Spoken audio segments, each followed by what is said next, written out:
This is episode 7 of the series, The Roots of Bitcoin.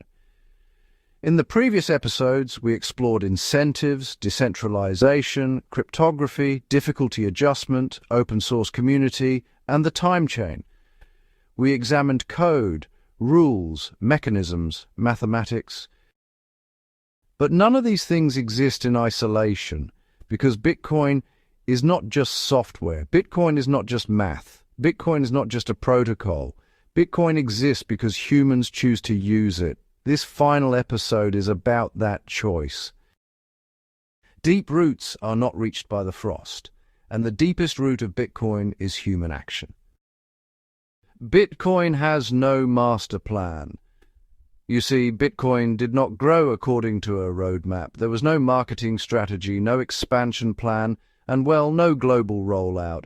There was only an idea released into the world with no guarantee it would survive. No one was assigned a role, no one was appointed a leader, and no one was told what to do next. And yet Bitcoin grew, not because it was forced, but because individuals acting independently found value in it. Every user who ran a node, every miner who pointed energy at the network, every developer who reviewed code, every holder who chose not to sell, none of this was coordinated, and that is precisely why it worked. In traditional systems, outcomes are designed, rules are imposed, and compliance is enforced. But Bitcoin works differently. It follows a simple principle. Humans respond to incentives. Bitcoin does not tell people what to believe. It does not require loyalty, and it certainly does not promise safety. It simply offers rules that apply equally to everyone, and humans decide what to do with those rules. Some mine, some build, some save, some transact, and, well, some walk away. Bitcoin does not care, and because it does not care, it remains neutral. No one is forced to use Bitcoin. There is no obligation, no enrollment, and absolutely no penalty for leaving. Every interaction is voluntary. This matters more than it seems.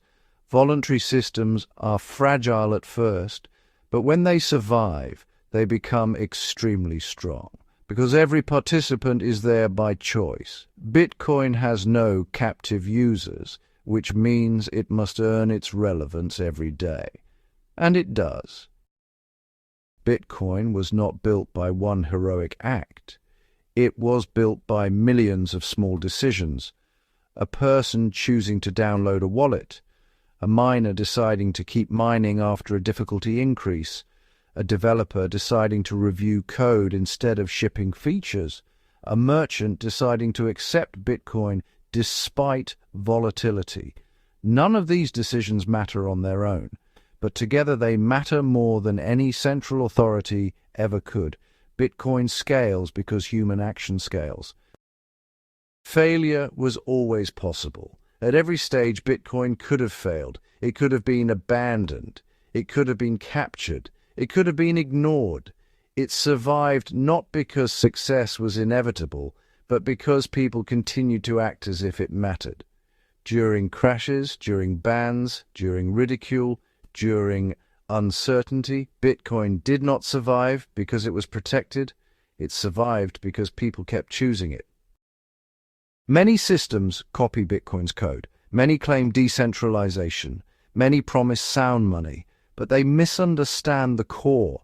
You cannot copy human action. You cannot fork belief. You cannot replicate trust built over time. You cannot recreate a history of voluntary participation. Bitcoin is not valuable because it exists. It is valuable because people continue to act around it.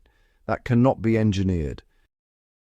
So, Bitcoin does not shape human behavior. Instead, it reveals it. It shows, who prefers long-term thinking over short-term gain, who values rules over discretion, and who values sovereignty over convenience. Bitcoin doesn't force responsibility, it rewards it, and, well, it punishes impatience. This can be uncomfortable, which is honestly why Bitcoin is often misunderstood. Why does Bitcoin keep growing? Well, it's because humans seek fairness. They want predictability, and they look for systems that don't just change depending on who holds power. Not everyone chooses Bitcoin, and honestly, they don't have to. Bitcoin doesn't need everyone. It only needs enough people who care about the same principles. That number, by the way, has been increasing for over a decade, quietly, relentlessly, globally. Incentives align behavior. Decentralization removes single points of failure. Cryptography, it replaces trust. Difficulty adjustment helps stabilize the system. Open source, well, that enables collective defense. The time chain anchors history, but none of it really matters without human action. Bitcoin is strong because humans choose rules over rulers again and again and again. Bitcoin did not emerge from power, it emerged from choice. It didn't grow because it was ordered to, but because people found meaning in it. No empire commanded it, no institution guaranteed it, no authority controlled it, and yet it persists because, deep roots are not reached by the frost. They are grown slowly, through pressure, through time, through human action. This was the roots of Bitcoin, a journey through code, incentives and time, and ultimately a story about human choice. If you prefer clarity over chaos, subscribe and join the sharp side.